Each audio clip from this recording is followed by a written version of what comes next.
This LSU team has fought hard all season, and they got a bunch of young talent that's going to be really good. And I was really proud of our guys and how they responded tonight after a tough game on Saturday. Just their focus, I thought, was pretty good. I thought it was elite, especially on the defensive end. I thought guys were really connected and took it personal. That's what we're looking to do as we move forward and hit it. Questions? Mark, when you recruited these guys, it's kind of like speed dating. I'm curious, as a coach, how do you cram in 4 years of relationship into just 1 year as you have them? I have Leanne. Leanne actually can do that. She's unbelievable at that. So I think if these guys, if you ask them, they would be like, I'm sad that we're not going to be with Coach Pope, and really sad that we're not going to see Miss Leanne. And really, it's these guys doing it with each other. That was what was really special about this group. These seniors became so close. It was really fun. We had a dinner last night. It was just so fantastic. It was really special with just the seniors and their family. Just not seniors, just the extinguished eligibility guys and their families. And to hear those guys talk about, it was fun to recount their experience recruiting, which all of them had really interesting stories from their point of view to share with each other. And then just to hear them, all 6 of them stood up and kind of like took the mic and told stories last night for quite a long time. It was really wonderful. And I learned a lot of things were going on behind the scenes that I'm not allowed to talk about. But really beautiful things, man, where these guys, that's what's special, is they built relationships with each other. And to watch them just in that setting where the only focus was just taking them in was actually really fun last night. Special guys. Coach, 2 questions here about the BBN. Tonight, how was it for you, even though you weren't here, to watch the BBN embrace Damian Collins after all he went through when he was here? Yep. And then just how effective were they for you guys in Rupp Arena this year as you finished 15-3 in the conference? Yeah. Well, listen, I mean, BBN is incredible. And so I think, it was a special night. So a name that most people don't know is Zach Tao. And Zach Tao actually came to walk-on tryouts. We randomly held walk-on tryouts. And he showed up and fought through 60 guys in a bunch of workouts, and then earned the right to come to practice and be on a 1-day contract throughout the entire course of the season. And he came and battled every single day, never said a word, never missed a rep, never missed a practice, never was an issue, never asked for anything, just came, fought every single day. And one of the highlights of the night was, I had some of the guys come to me about a month. In fact, Lamont Butler came to me about a month ago. He's like, man, I think Zach deserves a jersey. He hadn't got a jersey all year. He was on a 1-day contract. And so in our pregame speech, Lamont had the pregame speech before the game today, and he presented Zach with a jersey. The guys lost their mind. Zach was in stunned wonderment.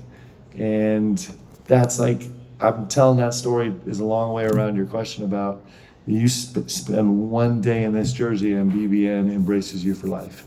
And that's really cool. It's like nowhere else. This basketball community of BBN is like nothing else. And it was fun to hear our guys talk about our seniors, our extinguished eligibility guys talk about it, because they got a huge dose of it in just a short time.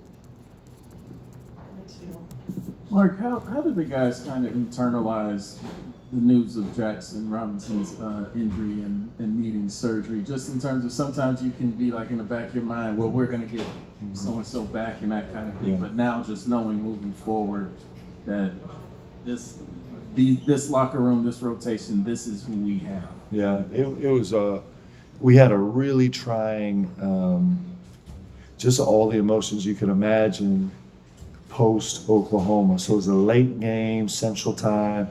We finished the game, and then, get back at 3 o'clock or 4 o'clock in the morning, and are dealing with the emotion of that game, the emotion of Jack's news, which we all really didn't get to get final answers on until the next day, but all suspected, and then run right into Auburn an early game.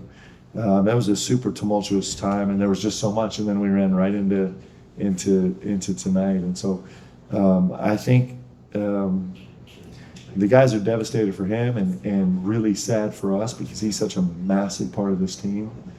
And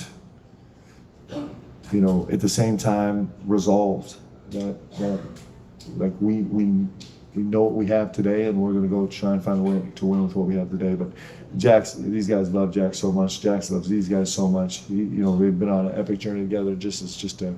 It's hard to like make sense of why he doesn't get a chance to finish this with these guys. It's really brutal. Mark over here.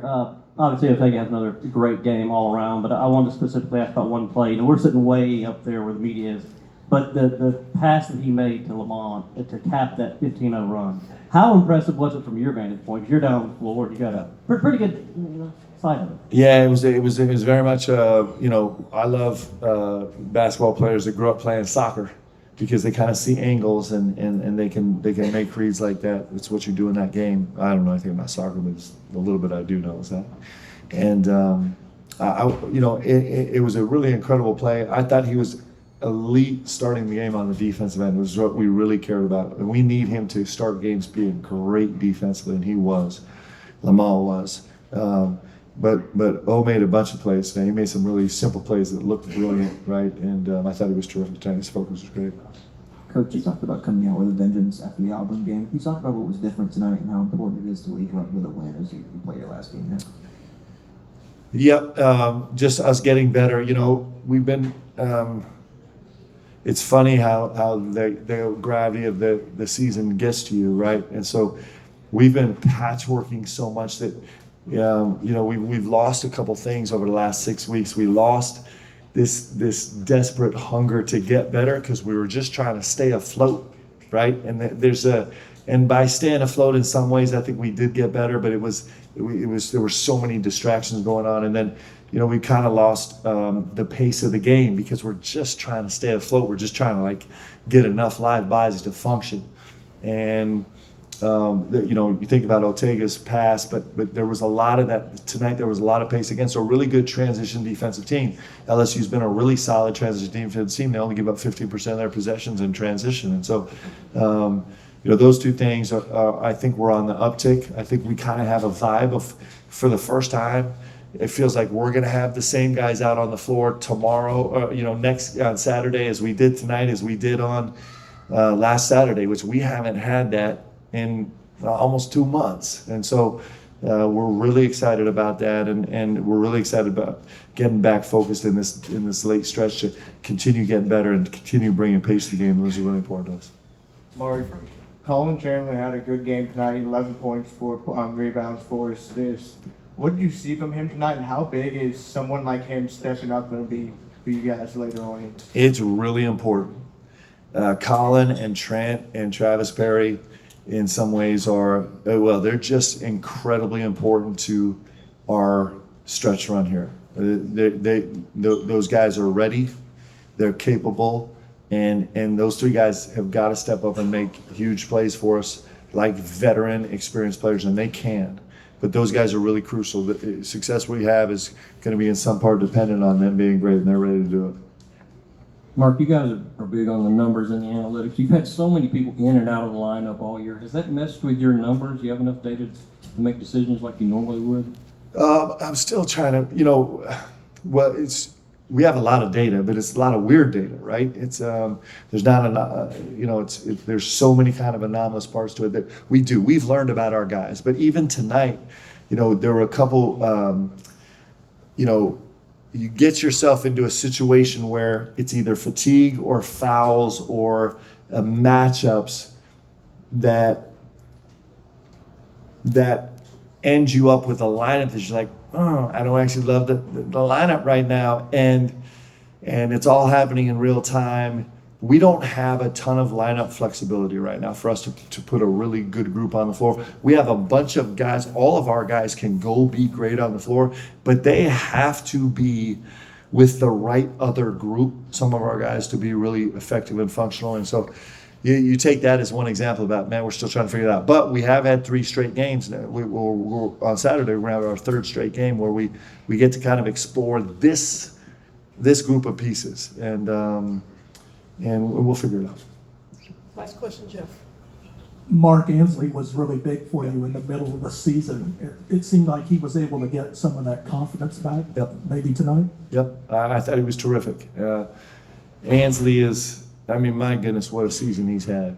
For a guy that, never in his wildest dreams thought he'd be wearing a Kentucky jersey, and you think about the huge, impactful moments that he's had in games for us, and he's going to be big down the stretch. You see it all the time. He had 3 or 4 really quiet, subpar games for his standard that he set.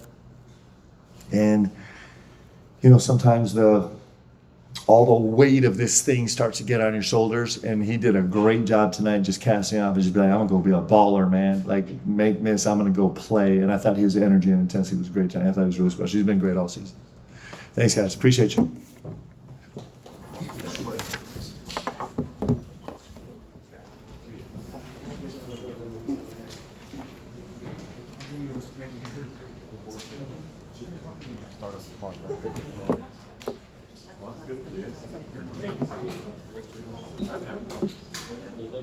They're down on 11.